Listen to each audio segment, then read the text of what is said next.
తిరుప్పావై ధనుర్మాస వ్రతము నిన్నటితో ముగిసింది.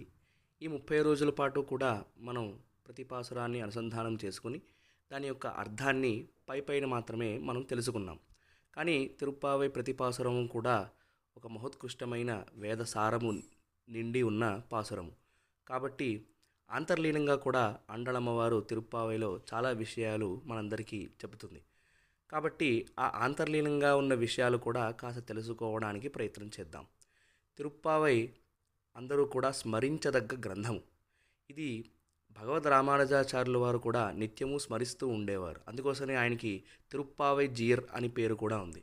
ఎందుకు ఆయన అస్తమాను తిరుప్పావైని స్మరించుకునేవారు అంటే పరమాత్మ యొక్క స్వరూప రూప గుణ విభవ వైభవాలను అంతేకాకుండా వాత్సల్యము కూడా అండలమ్మవారు తిరుప్పావైలో చాలా బాగా చెబుతుంది. కాబట్టి తిరుప్పావై నిత్యము స్మరించదగ్గ గ్రంథము. హరే కృష్ణ, జై శ్రీమన్నారాయణ.